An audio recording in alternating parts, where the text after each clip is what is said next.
eu não acredito nessas coisas. Eu voto em gente boa. Consciências legais, projetos legais, é por aí que eu vou. Irmão perdulário, cretino, abusivo, político evangélico é a pior coisa que existe. Eu passei 30 anos da vida dizendo aos evangélicos: não sejam políticos evangélicos. Se você for político, seja um evangélico na política.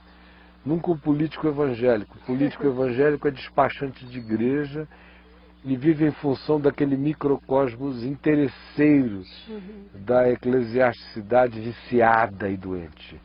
Já alguém que tem uma consciência cristã e entrou na política, será sal na terra, será luz no mundo, mas não será saleirinho evangélico numa mesa dizendo: botem mais sal para nós, mais telhado, mais menos imposto, mais não sei o quê. Aquilo tudo que você sabe de sobra que acontece.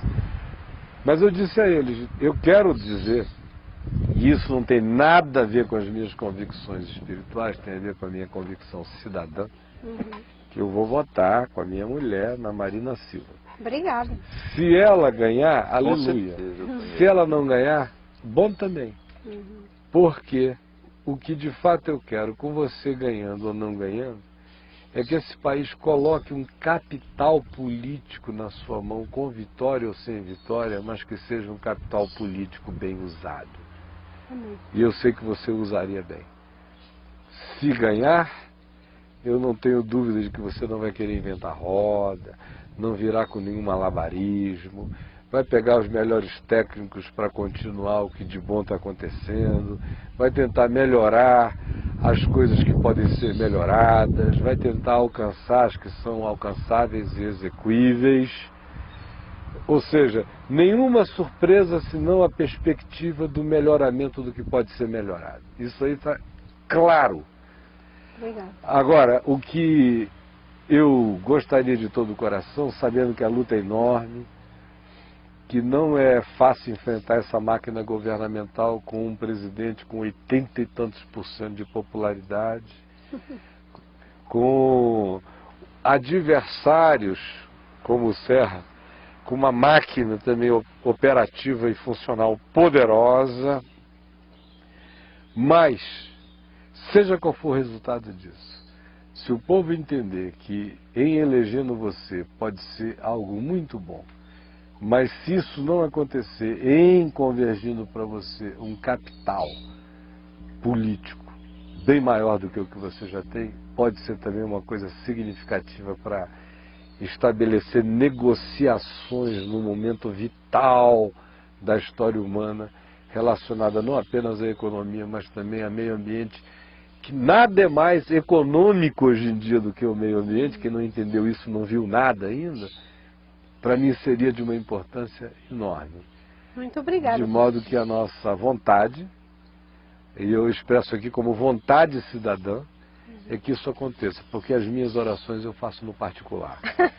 Muito obrigada, e vou precisar muito.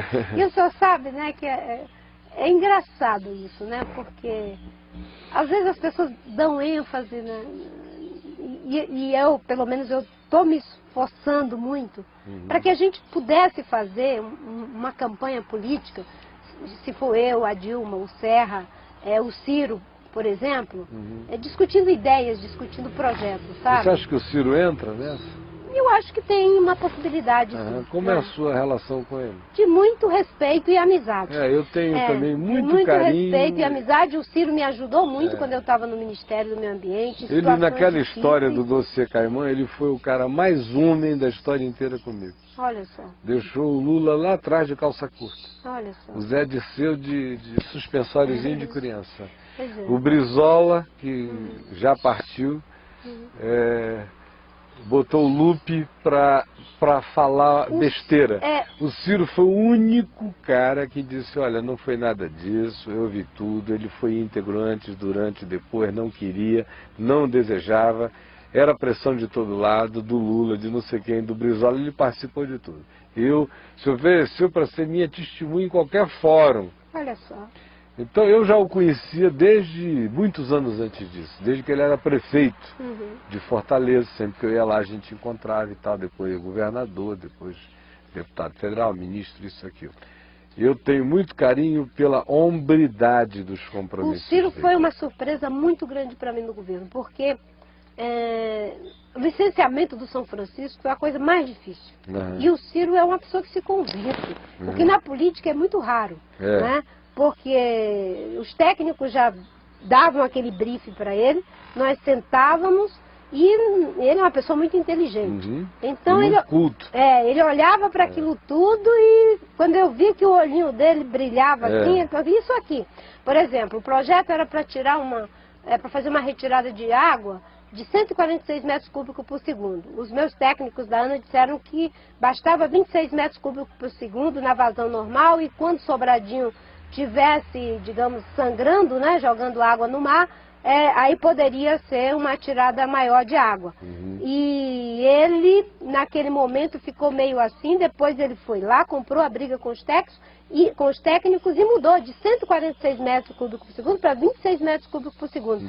E a BR-163, por exemplo, as pessoas queriam licenciamento a qualquer custo, a qualquer preço. Ele foi comigo lá em Santarém, foi comigo no Mato Grosso, para dizer que ele, como ministro da Integração, só era favorável se fizesse o plano de desenvolvimento da BR. E eu tenho vários exemplos para citar de uma convivência que foi muito amorosa. Aliás, dentro do governo, o que aparece, às vezes, é sempre os tensionamentos. Comigo e o Ciro nunca apareceu os tensionamentos, porque, graças a Deus, nem eu e nem ele tínhamos o costume de sair vazando o que acontecia nas reuniões. Né? Ele é um cara sóbrio. Isso. Fora a impaciência dele com o repórter, que ele manda logo o cara, pá, como xixi, né? Politicamente falando, ele é um indivíduo extremamente sóbrio e discreto. Eu tenho uma relação de respeito e de amizade mesmo, enfim, com o governador Serra. Quando ele foi senador junto comigo, me ajudou em muitos projetos importantes para mim. Aliás, teve um que só foi aprovado, que foi ele que defendeu. Se fosse eu que fosse defender, ia ser rejeitado só porque era eu, né? Que foi o subsídio para a borracha, para os seringueiros, e olha que naquela época falar de subsídio era quase que uma blasfêmia, e ele foi lá e defendeu e me ajudou a aprovar. Na realidade, com a senhora eleita ou não eleita, com exceção da Dilma Rousseff, qualquer outro que se eleja vai querer estar muito perto de você, não tem a menor dúvida disso. Mas a ministra Dilma, né, para que não fique só com o Serra e o Ciro, né, não era apenas tensionamentos. Aliás, nós nos respeitávamos muito, tínhamos embates que às vezes eram fortes, mas era do papel dela e do meu, e ela não tinha embates fortes apenas comigo, tinha também com os outros, que ela tinha a função da Casa Civil. Não, era a função dela ali na Casa Civil, né? Mas a política de energia para o país, né? O novo modelo para o setor elétrico, a gente trabalhou muito próximo junto. Porque as pessoas falam, mas a senhora é ministra Dilma. Nós tivemos um trabalho ali conjunto, a questão de que passássemos a ter avaliação ambiental integrada, avaliação ambiental estratégica, que as rodadas de petróleo, os blocos de petróleo para ser licenciados, primeiro fossem avaliados ambientalmente, a relevância do impacto ambiental, foi uma coisa que nós construímos juntos. De sorte que o que eu queria nessa campanha é que nós pudéssemos debater ideias. Porque são pessoas de trajetórias de esquerda, todas elas, e pessoas que, graças a Deus, não pesam sobre elas nenhuma coisa do ponto de vista que desabone, né, a sua vida ética. Tem visões diferentes de mundo, né? Eu advogo que essa visão desenvolvimentista do século XX, do final do século XIX, está completamente ultrapassada, né? Que a forma como os partidos se portam, disputando projetos de poder, quase que pelo poder, também isso já não deve ser mais parte da prática política, mas isso aí são visões políticas, né? E o correto é que pudéssemos fazer o debate, não o embate. Pelo menos isso é que eu espero, né? Tanto da Dilma, quanto do Ciro, quanto do Serra, enfim, e de mim mesma, que a maior vigilância você tem que fazer em relação a si mesmo. Você não deixar o adversário, não é, determinar a sequestrar forma, você.